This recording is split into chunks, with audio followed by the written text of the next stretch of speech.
जय हिंद छात्रों। आज हम लोग पढ़ने वाले हैं अपनी क्लास 10th यूपी बोर्ड में साइंस में फिजिक्स के अंतर्गत दूसरा लेसन जिसका नाम है गोलीय पृष्ठों पर प्रकाश का परावर्तन। तो इस वीडियो में इस चैप्टर को हम स्टार्ट करेंगे। अगर आपने पहला लेसन इसका नहीं पढ़ा है तो पिछली वीडियो में जाकर आप देख सकते हैं, उसमें मैंने आपको पहला लेसन कंप्लीट करवा दिया है। ठीक है, उसकी लिंक हम आपको डिस्क्रिप्शन में डाल देंगे जिससे कि आप सीधा वॉच कर सकते हैं।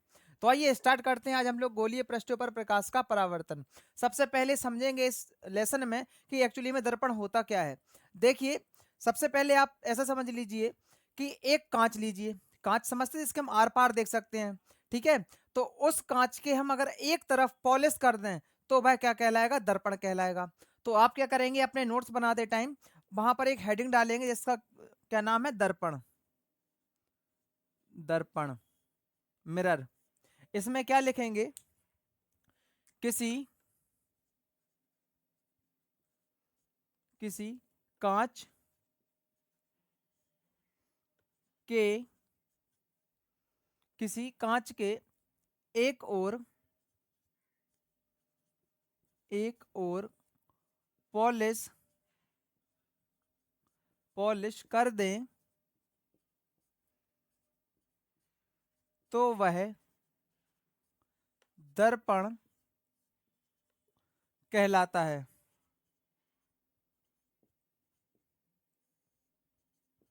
क्या कहलाता है? दर्पण। अब देखिए, ये कितने प्रकार के होते हैं? ये दो प्रकार के होते हैं। कौन कौन से? एक होता है आपका समतल दर्पण और एक होता है गोलीय दर्पण। दर्पण के प्रकार। हम इसमें क्या लिखेंगे कि दर्पण दो प्रकार के होते हैं। दर्पण दो प्रकार के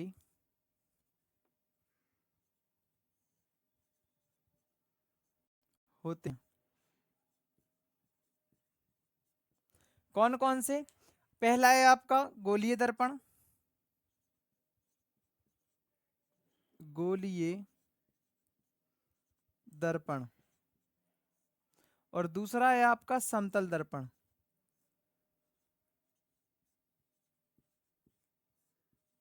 ठीक है, अब देखिए गोलीय दर्पण क्या होता है, सबसे पहले आप समझ लीजिएगा। देखिए, गोलीय दर्पण की डेफिनेशन क्या होती है उससे पहले थोड़ा सा बेसिक समझ लीजिएगा।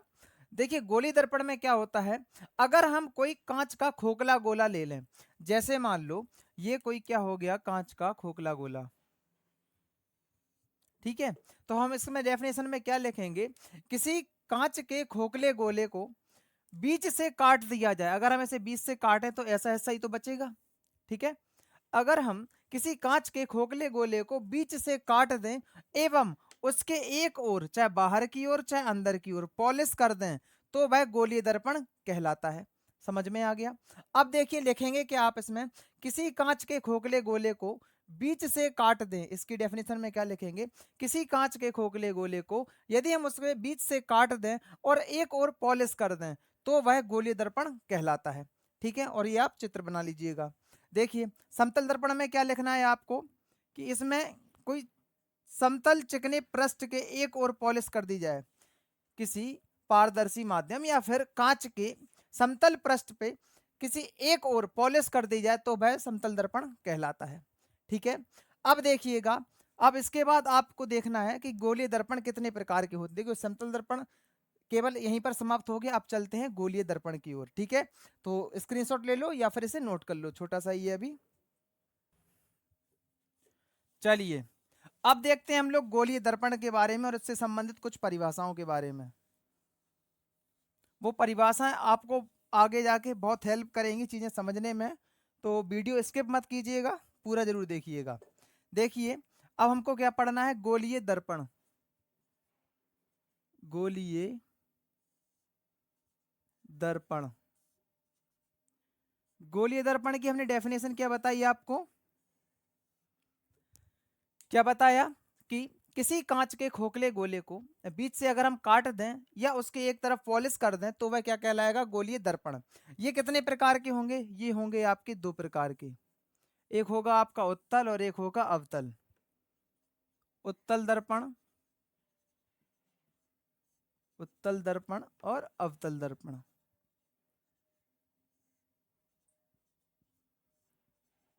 ठीक है। अब देखिए उत्तल दर्पण क्या होता है, अवतल दर्पण क्या होता है, और इसके बाद में आपको हम इसकी ट्रिक भी बता देंगे कैसे याद रखें कौन सा उत्तल है कौन सा अवतल है। देखिए जैसा अभी हमने आपको चित्र में क्या समझाया था कि ये कोई कांच का खोखला गोला हो गया, अगर हम इसे बीच से काट दें तो ये क्या बन जाएगा आपका दर्पण, अगर इसकी एक तरफ पॉलिश कर दें। तो अब देखिए इसमें दो प्रकार बनेंगे आपके, ध्यान से समझना। देखिए अगर दबे हुए भाग पर पॉलिश है तो वह उत्तल दर्पण कहलाएगा, अगर उभरे हुए भाग पर पॉलिश है तो वह अवतल दर्पण कहलाएगा। इसका मतलब क्या हुआ कि गोलीय दर्पण दो प्रकार के होंगे आपके। पहला कौन सा होगा इसमें, उत्तल दर्पण, जिसके उभरे हुए भाग पर परावर्तन होगा, मतलब क्या है इस वाले भाग पर परावर्तन होगा, ठीक है। और अवतल में क्या है, धसे हुए भाग पर परावर्तन होगा, ठीक है। ये दोनों दर्पण है, अब शायद क्लियर हो गए होंगे।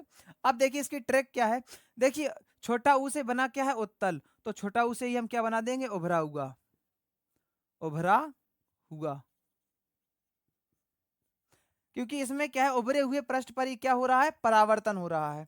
तो इसकी एक छोटी सी ट्रिक समझ लो कि उत्तल का मतलब सॉरी ऊ का मतलब है उभरा हुआ, और छोटा ऊ का मतलब भी क्या होता है, उभरा हुआ। ये केवल ट्रिक के वास्ते है। अब देखिएगा एक जब आपको एक याद हो जाएगा तो दूसरा ऑटोमेटिक याद हो जाएगा। अब आइए चलते हैं कुछ महत्वपूर्ण परिभाषाओं की ओर, ठीक है।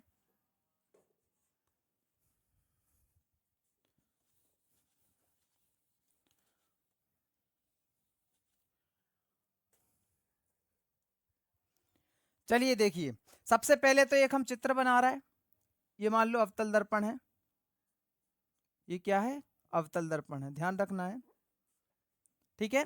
अब देखिए सबसे पहली डेफिनेशन रहेगी आपकी ध्रुव की, किसकी, ध्रुव। आप हेडिंग डालेंगे कुछ महत्वपूर्ण परिभाषाएं, यहां पर हम डाल दे रहे हैं कुछ महत्वपूर्ण परिभाषाएं।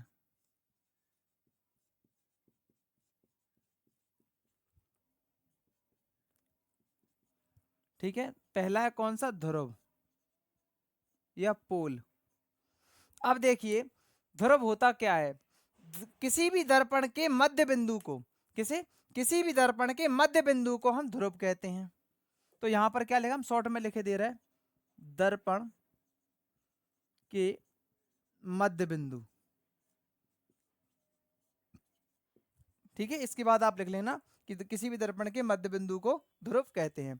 तो पी का मतलब क्या है, पोल, अर्थात क्या है यहाँ पर, ध्रुव। अब देखिएगा इसके बाद हमारी जो अगली हेडिंग है वो है वक्रता केंद्र, क्या है, वक्रता केंद्र। अब देखिएगा ये भी बहुत सरल है, इसमें आपको क्या लिखना है कि ध्यान से समझिएगा कि जो ये दर्पण है ये क्या है, किसी ना किसी एक गोले का हिस्सा है, मतलब किसी ना किसी एक वृत्त का हिस्सा है कि नहीं। तो हम इसमें क्या लिखेंगे, और आपको एक बात और बता दें, जब हम कोई भी वृत्त या वक्र खींचते हैं तो इसमें क्या होता है, कोई ना कोई एक सेंटर होता है, मतलब क्या है, सी। देखो यहाँ पर जैसे मान लो प्रकार की नोक रखेंगे और यहाँ से ऐसा चाप बनाता हुआ ले जाएंगे तभी तो जाके एक वृत्त बनेगा। तो देखिए ये भी क्या है, किसी ना किसी वृत्त का एक हिस्सा है। तो वक्रता केंद्र में क्या लिखेंगे हम लोग कि दर्पण जिस खोखले गोले का भाग होता है, किसका, दर्पण जिस खोखले गोले का भाग होता है उस खोखले गोले के केंद्र को, उस खोखले गोले के केंद्र को वक्रता केंद्र कहते हैं। क्या लिखेंगे, दर्पण जिस खोखले गोले के, देखो इसमें क्या है, इस ये वाला है खोखला गोला, तो इस खोखले गोले का ये क्या है, केंद्र है, इसी को क्या कहेंगे हम लोग, वक्रता केंद्र। दर्पण जिस खोखले गोले, खोखले गोले का भाग होता है उस गोले के केंद्र को, गोले के केंद्र को वक्रता केंद्र कहते हैं, केंद्र कहते हैं, ठीक है। ये क्या हो गया आपका वक्रता केंद्र। इसे सी से व्यक्त कर दे हैं, क्यों? क्योंकि ये क्या है, सेंटर है। अब देखिए अगली है इसमें आपकी हेडिंग, क्या? वक्रता त्रिज्या। वक्रता त्रिज्या।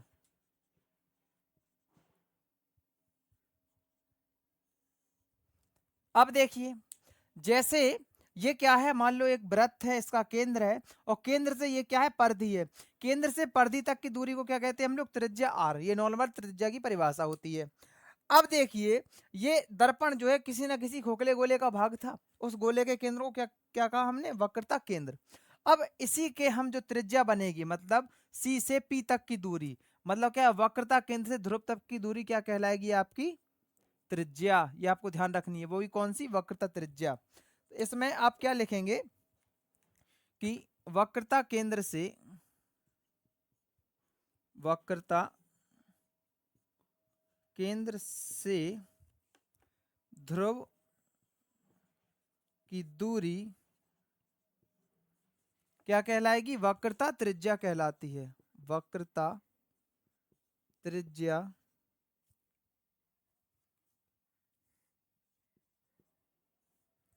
कहलाती है।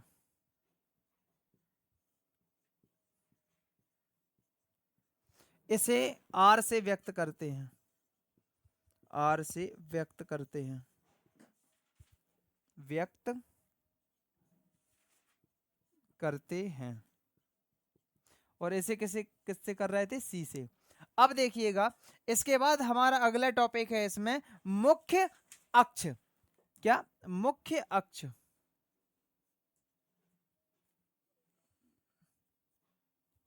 मुख्य अक्ष। इसमें क्या लिखेंगे हम लोग?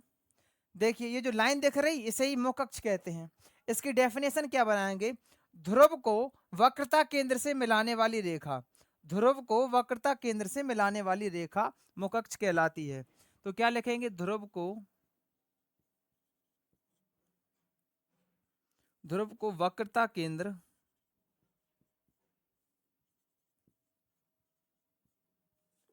से मिलाने वाली रेखा,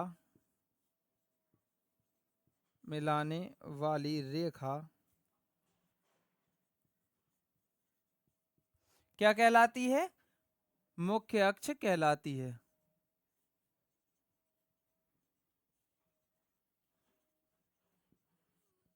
मुख्य अक्ष कहलाती है। ठीक है। अब देखिए हमारा अगला इसमें जो हेडिंग है वो क्या है? मुख्य फोकस। क्या है अगली हेडिंग? मुख्य फोकस। इसके जस्ट बाद लिखना है आपको मुख्य फोकस, मेन फोकल फोकस।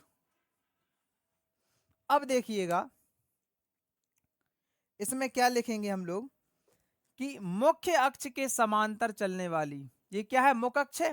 मुख्य अक्ष के समांतर चलने वाली प्रकाश किरण दर्पण से टकराने के बाद जिस बिंदु से होकर जाती है, ये वाली पॉइंट से होकर गई, इसे क्या कहेंगे? इस बिंदु को मुख्य फोकस कहते हैं। तो इसमें क्या लिखेंगे? मुख्य अक्ष के समांतर,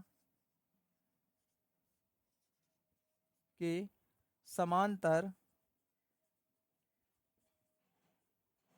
चलने वाली, चलने वाली प्रकाश किरणें या प्रकाश किरण, प्रकाश किरण दर्पण से टकराने के बाद, दर्पण से टकराने, टकराने के बाद, देखिए टकराने के बाद कहां से होकर जाए? जिस बिंदु से होकर जाती है, टकराने के बाद जिस बिंदु से होकर जाती है वह बिंदु मुख्य फोकस कहलाता है। मुख्य फोकस कहलाता है। ये क्या हो गई आपकी मुख्य फोकस की परिभाषा। इसे कैपिटल एफ से क्या करते हैं हम लोग, व्यक्त करते हैं। एक बार और सुन लीजिएगा। मुख्य अक्ष के समांतर चलने वाली प्रकाश किरण दर्पण से टकराने के बाद जिस बिंदु से होकर जाती है उस बिंदु को मुख्य फोकस कहते हैं। इसे कैपिटल एफ से व्यक्त करते हैं। अब देखिए इसमें आपकी लास्ट हेडिंग है फोकस दूरी। क्या है, फोकस दूरी। ये बहुत सिंपल है, इसमें कुछ नहीं है। ध्रुव से मुख्य फोकस तक की दूरी मुख्य फोकस दूरी कहलाती है। और इसमें वक्रता त्रिज्या में क्या थी, पी से लेके सी तक की दूरी। ठीक है, तो इसमें क्या लिखेंगे, ध्रुव से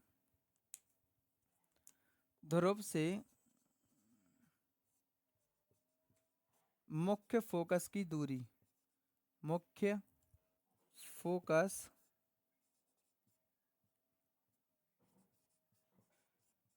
तक की दूरी फोकस दूरी कहलाती है। फोकस दूरी